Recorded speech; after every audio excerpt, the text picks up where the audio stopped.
Hey, Fred, I'm not sure if it's blood or what, but somebody's gonna have to clean all this up. Copy you.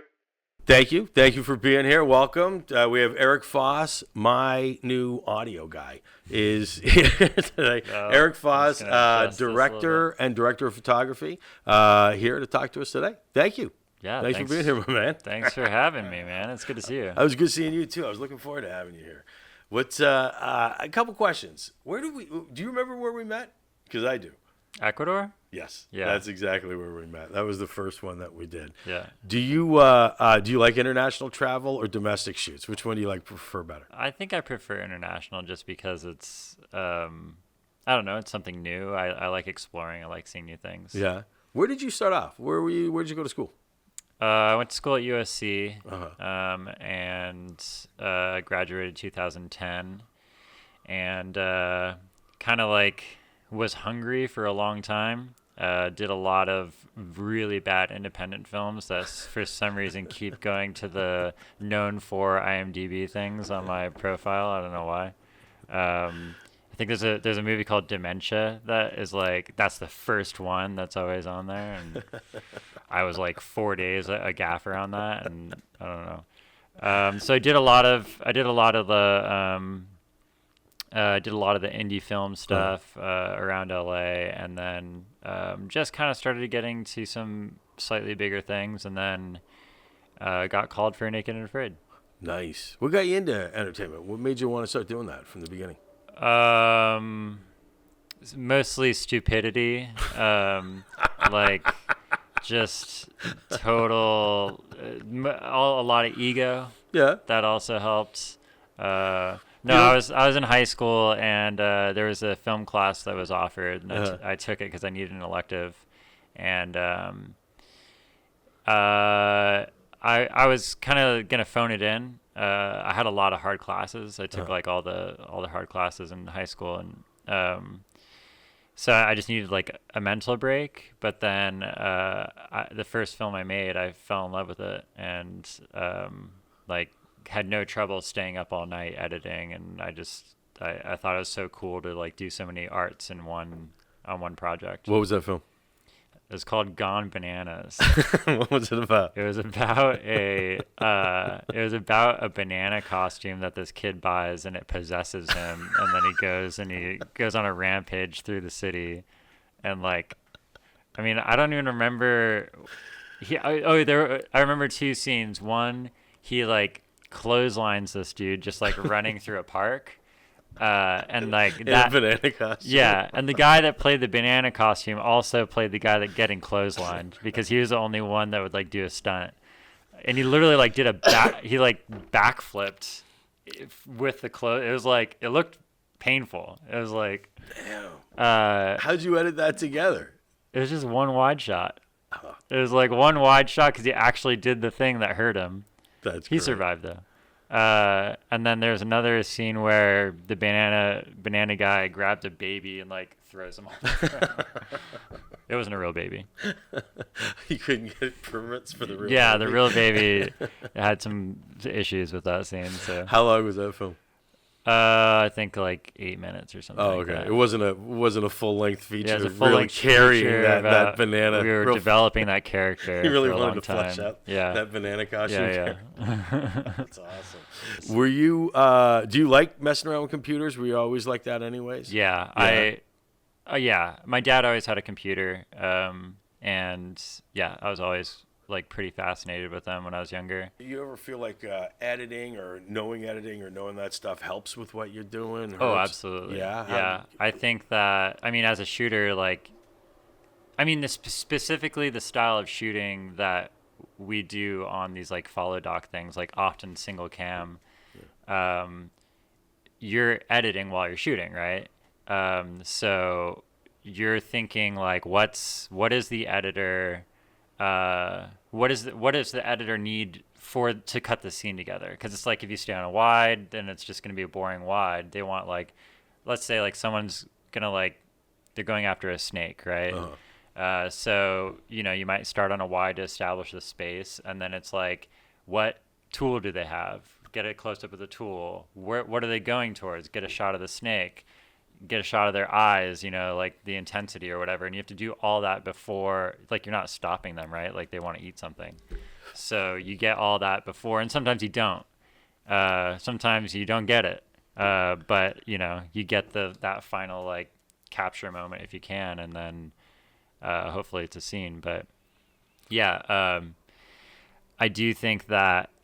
I mean, even recently, I learned it. I've been working on a documentary that I shot, and What's it called? It's called "Sell Your House." Go ahead. And I shot most of it, and like 95% of it, and editing my own stuff has been really helpful. Like, just little things. I was just telling my friend Brandon, like, little things like, you don't have to, if they're walking over here, you don't have to like follow them. You can just let them leave the frame, and oftentimes it's so much better for the editor just to like have clean entrances and exits and stuff like that, and it helps you like you could like cut 20 minutes later and like no one ever knows. And I never really thought of it. It's like, just follow the thing where Yeah. But yeah, having those cut points and just like little things like that where we just learn from your mistakes. Do you prefer to shoot that type of content, or do you prefer to shoot scripted? I feel like it's a difference between like playing different sports. Like, a lot of people play more than one sport, and I think they're just, I love them both, but it's just like different animals. Totally different animals. What do you like about scripted? I like sitting down with a director and like imagining how, like, translating a script into like visual ideas, and then a month or so later being on set and making the picture that was in our heads happen on a monitor. Like, seeing that on a monitor to me is really fulfilling. That's awesome. That's awesome. What is the thing you like best about the docu-follows or any of those things? The total chaos of it, like the like absolute bonkers shit that just like comes out of nowhere, and like you're just to me, it's a lot like like I do a lot of rock climbing. It's kind of like that. It's like you're reacting in the moment, and it's like you're never more present than when like something crazy is happening that you're filming, and you're like making up as you go and also trying to edit at the same time. You think it's got that adrenaline rush in both cases because you're like right into it? Is that where you're? I have kind of like I guess the kids call it a hot take on adrenaline. Like, I don't like feeling adrenaline rushes, and I don't think a lot of people that do extreme Neither sports do I. Sorry. I don't think a lot of people that do like action sports or extreme sports, whatever you call it, do because it's generally uncomfortable. It's like a fear response, right? So you're like, you get shaky and you can't think straight, and it's like you're just scared. I think what the feeling is that I love is total control in a intense situation. If I can like fully control and nail it in a scary situation, it's like, it's a flow state is what they call it. And when you get into a flow state, you're executing perfectly. And that's what I'm after. It's hard to get there, but nice. Whenever I am able to get there, it's really gratifying. That's awesome. Yeah, I again, like we've talked about, I'm not a climber. I'm not the mover. I'm the guy back in the rear with the gear. Dude, you like, should come to Joshua Tree. I'll come to Joshua Tree, but we'll end up in the Virginia, not that thing. We'll end up counting teeth in people, not rocks going up. What are some of the challenges with like a jungle shoot? It's pretty wet. It's a lot of water there. That's a big one. I mean, that informs so many different things, right? Yeah. So it's like the second you're working in the rain, now you've added this whole layer of like, forget your body. Like, that's the last thing we usually worry about. You got to cover the camera, obviously, because the electronics die. So like the second that you feel like it's gonna rain, you're like in the rainforest, you're grabbing your like rain gear or whatever. I actually keep I built my own. I bought a backpack cover, and I sewed Velcro onto the front of it, and I just use that. Nice. And it folds up and it shoves right in my walkie-talkie harness. Nice. And so I just pop it off and throw it over the camera, and I can just like move really quick that way. Yeah, so there's that, the wetness, but that's just the camera. Then it's like, then your body, right? So like running around wet all day, you know, that leads to some bummers. some monkey ass. Yeah, it's like rashes. I mean, like things get like athlete's foot. Like feet are the big ones dude, out there. almost everybody gets athlete's foot out there. Oh yeah. And that's if you don't get trench foot, right? And that's like the next step. People get that too. Thankfully, I haven't. So that's like, then it's your body, and then it's like just moving is like 1,000 times more difficult. Like why? There's two things. One, it's extremely slippery.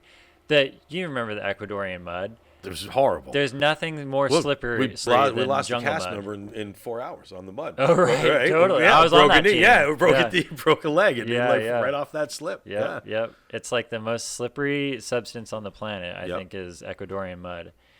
And then, so like, there's that. And then there's also, like, when you cover things, like, you know, throw a poncho over your head and like a jacket over the camera, your job gets like infinitely harder. So like your peripheral is gone because you have a hood on. Yep. So now you're like, you know, you don't know what's happening over here. And like, we're constantly like keeping one eye open. Yeah. Cause like, it's hard enough that there's a camera blocking this side, but like, I'm always like, what's over there? Yep. You know, like, especially if there's someone I'm filming over there. Like, I'm filming this guy right now, but I'm also like, what are they doing? What are they doing? Like, constantly. So once you have this, you can't do that anymore. And then you have the camera jacket on, and like that all of a sudden makes your job way hard because you're like hands sort of like under here on the lens, and you're like, it's just everything is in the way, you know, and you're like, you don't want to like pull the jacket off, but it like, so you're kind of doing this like little dance with your hand, and like, then your hand cramps. And then that's if it isn't cold. If it's like all of a sudden cold, then your fingers don't work and you're wet. It's hard. It's like, I think it's harder than people think. What's the most memorable weather that you hit out there that just hit you? It was December, and it kind of starts raining there. I mean, I'm sure you know, being Canadian, it starts raining there like mid-October, November, and then it just like doesn't stop till I don't know when, because we left in December. March. Yeah, exactly. So it was cold. So it was like and there's cold where it's like snow, right? Yeah. But then there's cold where it's like just before snow, which is so much worse.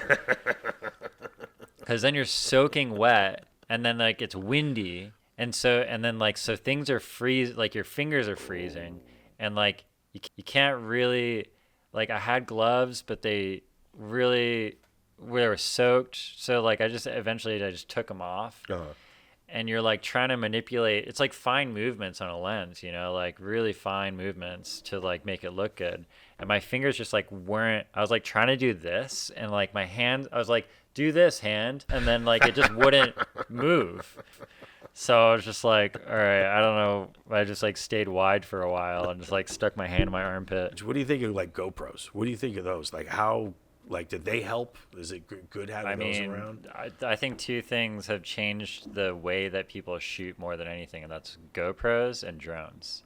Oh, they're both right. Like, I hadn't even thought about the drones. I mean, I remember the first drone shot I saw was like drone was a plane ticket. Well, I mean, obviously they always shot like helicopter shots and stuff like that, but I'd never seen a shot of somebody surfing that close to a surfer. And I thought like, oh, did they put like a cable cam in the middle of the ocean? Like, how the fuck did they do that? And someone like, my friend John, he's always sending me like the new thing. Yeah, he sent me that video. And I'm like, how is it? And then he sent me a DJI link, and I was like, oh, okay. But yeah, those two. I mean, like, you can never get the shots that you can, like in the past, you can never get the shots that you can with a GoPro. Yeah. I mean, like, I always have a GoPro in my pocket on set. Oh, okay. And it's like, you know, oh, someone's reaching into a bucket and pulling something out. It's like, put a GoPro in there. That shot just took me 45 seconds.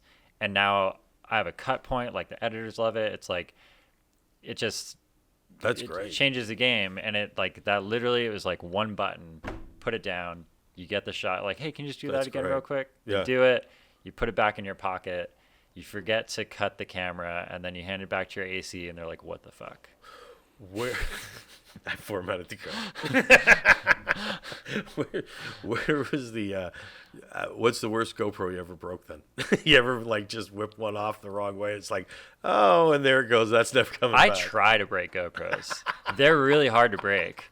I try. You just told the line producer, like, I try to break. I would have told you when we were working together too. I think you did. I think you're like, bring more. And if you don't, you're gonna be out of shots. I'll copy you. There was an episode where I was like trying really hard. We were like there was this like teetering tree that we were all like, watch out for the Widowmaker. For 21 days it was there, it was teetering. On the last day I was like, I want this shot. So I put a GoPro on a little, like, you know, Gorilla Pod, and I'm like, I need you, and you know, they're always carrying wood and stuff, firewood. I'm like, I need you to push this tree on top of that GoPro, and because it's like, it'd be a cool shot, right? Like, someone was just pushing a tree over, and then it's like cut point, or like cut to commercial. So he did. It's like fully smashed the GoPro. The GoPro went straight down into the ground. I pulled it out, and it's totally fine. That's incredible. It's a good product. Yeah, that's incredible. I did hear about a crew that fed one to a crocodile though before. Oh, really? And that was like they were like describing it like took it down and then like came up and then they just watched it like crush the. I think it was just trying to show them that it was, you know, better than the GoPro. I usually whenever I usually hear them, they usually get just lost in the river. It's always somebody that just. Oh, there it goes. It's like, yeah, you're never finding those ones. Yeah. Oh, you know what? Actually, Kip, we have a story. Okay, let's hear the Kip. Oh, on freaking in Ecuador, man. What one? In with you. Which one? Which one did you? Yeah, I know. On I was there. XL. Wait, you guys had L&D and you didn't tell me on that shoot? No, I'm kidding. Let's hear it. I was the AC. That was probably my fault. No, I'm kidding. So I was camera assisting for Kip over there, and he needed a GoPro, and so I'm like, you know, like getting the GoPro ready, and Kip's like on a boat, I think, like 10 feet out in the water, and like instead of like just walk, I mean, like I was already you get wet on that show every day, right? So like instead of just like walking into the water and handing him the GoPro, I was like, and I just threw the GoPro to him, and I mean, it was a bad throw to be like. It was like. Was it over or under? I think it was overthrown. I think it was under. I think it was under, and he like reached out to grab it and almost knocked the boat over. And then for the next hour, we're like walking around like with our shoes off, trying to feel it with our feet. But then like you remember there's black palm there. Yeah, that's what I was gonna say. Like, so why now we're would getting you be like walking stabbed in that? because we're so committed. We don't want Aaron being like, "What the fuck, dude? Like, you didn't tell me about this broken GoPro 7 years after you shot the thing." That's why, Aaron. I was trying to take care of future me. I would love if you put your foot up right now and it's just like half off, like it's completely wrecked because you're trying to find it. The black palms are still. Oh yeah, it's like rotted my foot, gangrene, and yeah. But we got the GoPro. No, we didn't. No, we never found it. It is still in Ecuador. I always am like, whenever I'm like doing a pack or anything like that, and right at the bat, every time a production company says, okay, we're sending you out with 20 GoPros, it was like, and you should just expect none of them to come back. Yeah, it's right. Just like, yeah, they're gone, right? And they're like, well, I just know they're expendable. Like Totally. they're not coming back. You know? They should be right next to gaff tape on the line items. What's really right on the gaff tape? That's when you see a GoPro being like mounted with gaff tape. That's when you're like in real trouble. What I've killed more of is drones. Now let me ask you that. Is that because of environment? A bad pilot. Yeah. I was trying to give you a break on something else. You're like, I'm a drunk driver of drones. Yeah. I think Jack Sparks. Yeah, right? yeah. So audio guy, amazing person, badass, old ex, or not even ex, like punk rock dude, like very cool dude, and like sort of like has his, I don't know, he's a specific character, right? Yeah, he's a great character.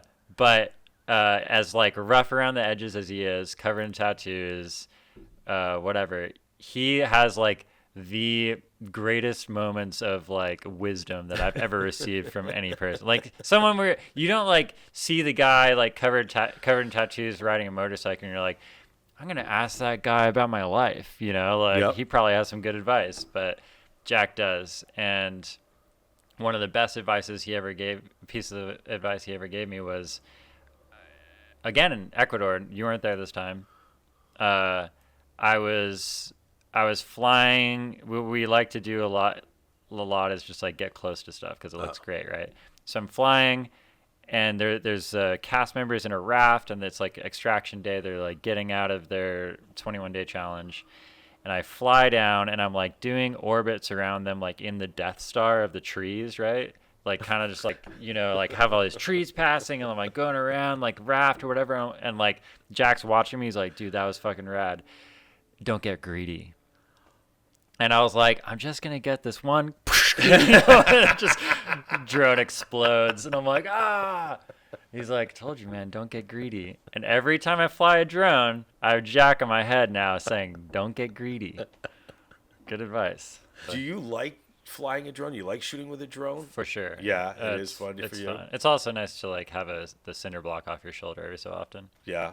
What's your biggest injury so far? I fall constantly. I'm actually yeah. I am a crash dummy. I've never seen you fall. Well, I'm also extremely good at recovering without anybody seeing me. Oh, you got that couple of steps run and then back up and into it. Nice. Yeah. I'm constantly tripping, but I think I also like tend to go for stuff I shouldn't. Which as I get older, I'm like being a little more wise. I mean, I think the worst injury I have is just a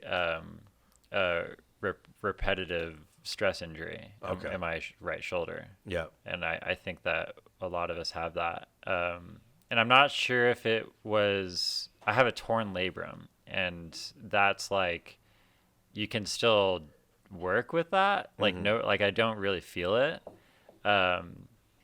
I mean, I'm not complaining. I love my job, but like there is a toll that you ever get knocked in the head or anything in Philippines? You ever get knocked around? Oh, you're did Kip tell you? Oh yeah, I forgot about that. But which makes sense since it was a concussion. Yeah. You got a concussion? Yeah. Okay, so I'm in the Philippines, and our line producer, it was like a sort of combination of like, oh, it's your day off, do you guys want to jump on a boat with me and check out this cool beach? We're like, yeah, of course. Fuck yeah. Rather than just being stuck at the lodge. Whatever lodge. And so we jump on a boat with him, but he's like, okay, it's also sort of a scout. I'm scouting something, and if you want, like, this is something that like specifically you might be interested in since you're a climber. We're gonna have these cast members do this cliff jump scene, and we think like it'd be cool if you could shoot it. If not, that's cool. So we come up to the like cliff jump area, and there's like 300-foot cliffs everywhere. There's like giant limestone cliffs that are like really characteristic of the Philippines, and then in like more in the middle of the ocean is like a 30 or 40 foot, probably 40-foot cliff, just like a little further out. But because it's surrounded by these 300-foot cliffs, it looks like 15 feet to me. Like, I'm like, oh, that's a little baby cliff. Like, they're like, do you think it'll be okay jumping from that? I'm like, yeah, no problem. So I'm like, okay, let's go do it. So we climb up on top, and I'm like still convinced it's 15 feet. They both like look over the edge, they're like, whoa, like that's high or whatever. And I'm like, I was on some kind of ego trip. I don't know. I was like, I don't know what possessed me, but I was like, I'm going to do a flip off of this. And they're like, and I hadn't even jumped off of it yet. And they're like, are you serious? Like, we don't even know if we want to jump.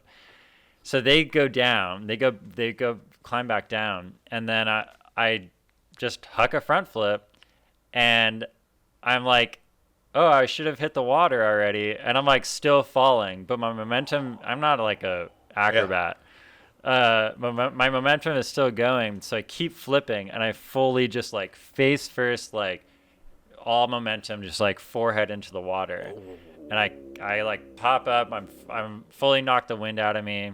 I swim over to the side, like hold onto the cliff, like, getting my wind back in me.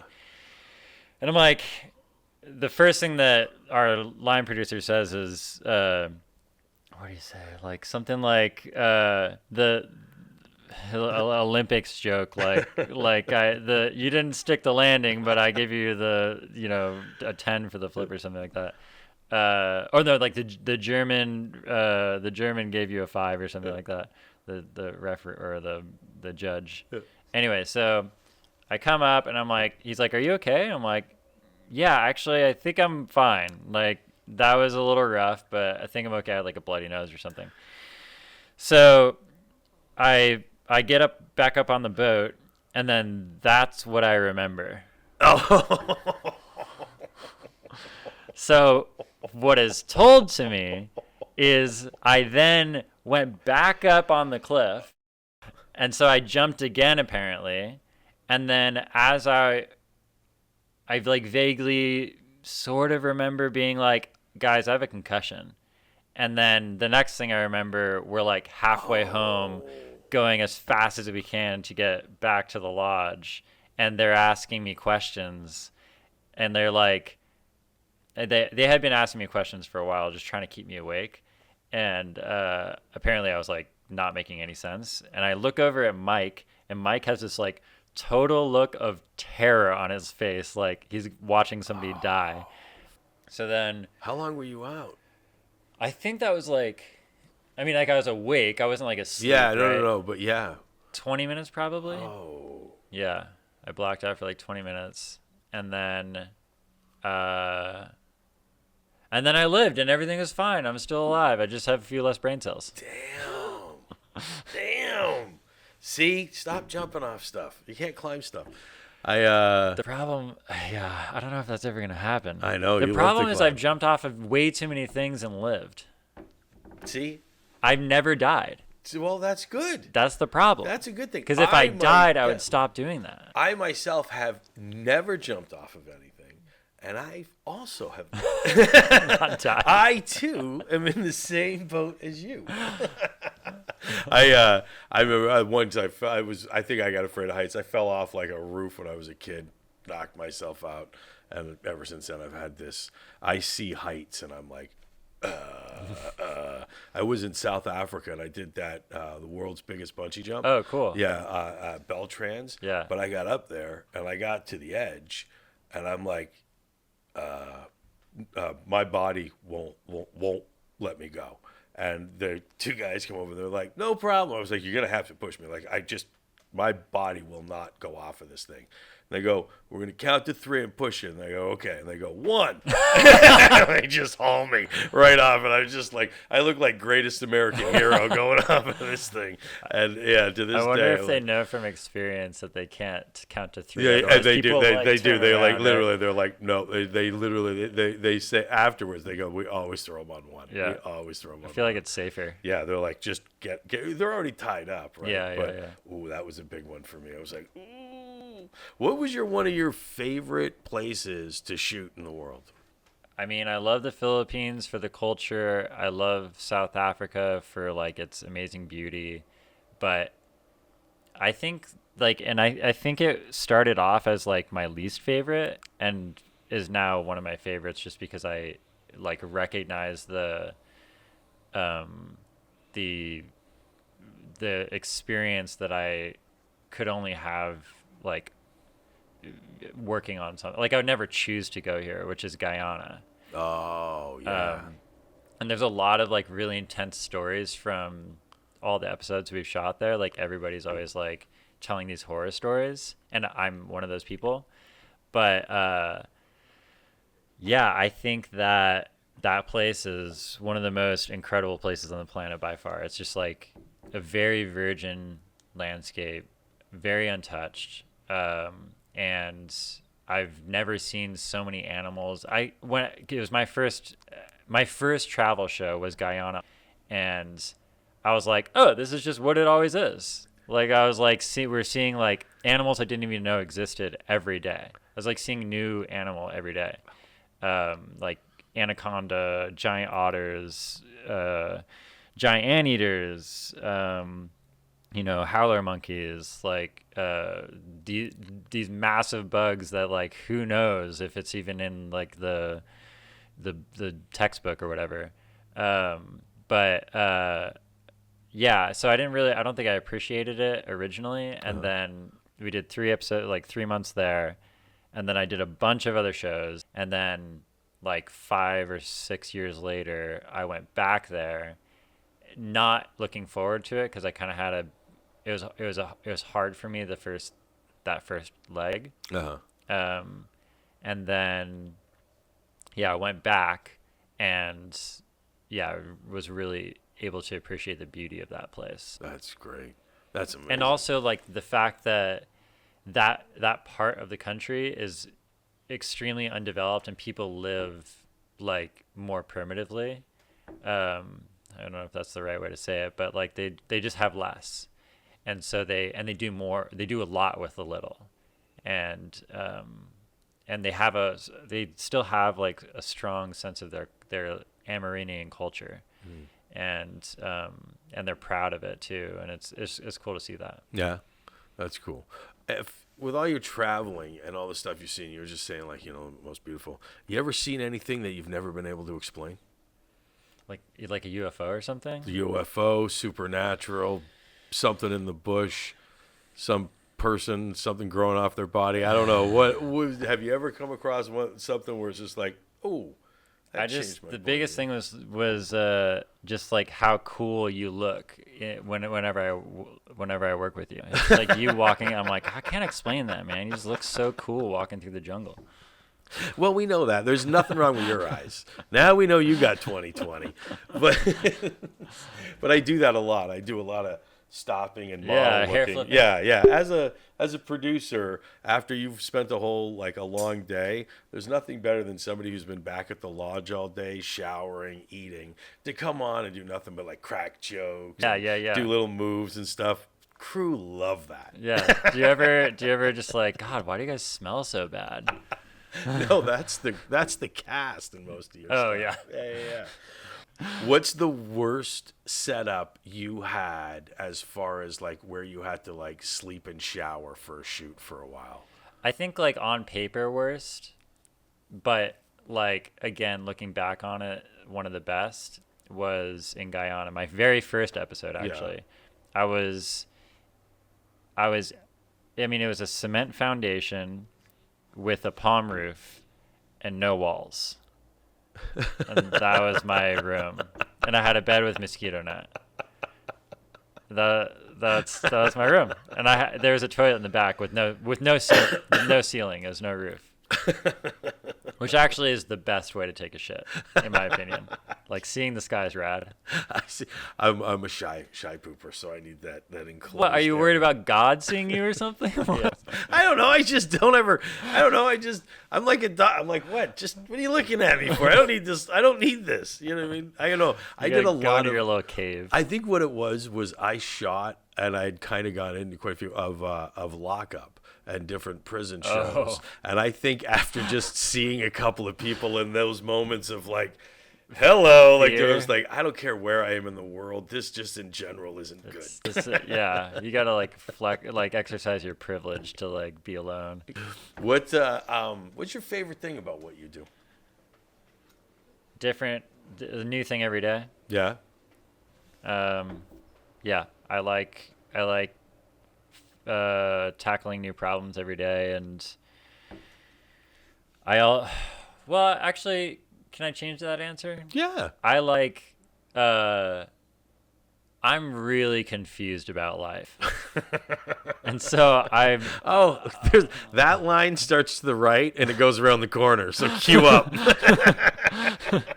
So I'm very curious, and I like to like see what other people's perspectives are. And so I think that like we're in the business of like trying to peel back like a micro layer while trying to entertain people of like what the fuck is going on. And yeah, I think that's my favorite thing is when people can like, whether it's situational, like we put someone into, or I don't know, they agree to let us put them into a situation that is going to force them to be to start thinking about things differently in order to like solve their problem or whatever, or compare their life in society to like one without. Whether that's what is the epiphany, Yep. or if it's just like that the show is about like asking these like bigger questions. That's my favorite thing is watching people grapple with like, I don't know, more philosophical sort of like big questions. Yep. Do you find that you want to put a lot of that into your creative, and you find that that's a big force in what drives you towards what you want to create? I definitely want to, but that is a recipe for a horrible show. I've learned that multiple times. My last documentary is like evidence of that. It's a recipe for a horrible show. It's horrible. It's like we've all seen a lot of those recipes though. No one wants to like go watch someone be like, all right, here's what I think the purpose of life is. You're like, you could go to church for that, I guess, right? And like, what was your what's the biggest mistake you've ever made on a set? Dude, I don't think I make mistakes. I think I'm perfect. Hire me. Yeah, I'll make mistakes. I'm sure I make a million mistakes. I mean, like, well, I kill a million cameras. I'm constantly destroying cameras. Dude, the one that, oh no, this is the one I didn't kill the camera on, but it was funny anyways. So Reeves tells this story a lot. And so I'll tell it like he does. He makes me sound way better than I am. Okay. So, where were we? Panama. So we're paddling down this channel, and from the ocean, and we're in these dugout canoes, which are not the most stable things on the planet. But I'm kind of like, okay, I feel pretty good on these things, and so like we're going this way. We're going like I'm shooting this way and we're moving that way. Okay. And there's a canoe in front of me, or I guess behind the direction we're going, and I'm shooting towards them. You're the lead camera on I'm that. looking backward. And I'm like I'm getting an okay shot sitting down in the canoe, but I'm like, it would be really good if I could just get a little higher. So I just kind of like look at my guy, and I'm like, I think he's got me. So I stand up. I put the camera on my shoulder, and I'm like getting this great shot, and then all of a sudden I'm like airborne, and I'm like I just shifted a little bit wrong and like flipped the thing. I'm like mid-air, and I go into, I don't know, like some kind of like animal like time slows down mode, and I'm like, okay, I need to save this thing on my shoulder. And as I was like going over the boat, I just like lightly set the camera in the boat, and then like back to normal motion, like crash into the water, like destroy my walkie, But luckily it was okay, but yeah, I do kill a lot of cameras. That's all right. That's all right. That works. If you're getting the shot, that works. Yeah, yeah. You find you got like a good group of friends and stuff from working and things like that? I think so. I mean, maybe you'd have to ask them if they actually like me. They have to put up with me at least, right? Yeah. I think I think I get along with people. Yeah. Do you have any yearly thing out there? You got Foss Fest out there. That's right. What do you? I think like That's awesome. I think what it is though is that like I think anybody that is put into an intense situation together is bound to like build ties over that, or like become that family. Yeah. And like it's nice to have an event where everybody just gets to go and have a good time and not have to worry about work the next day.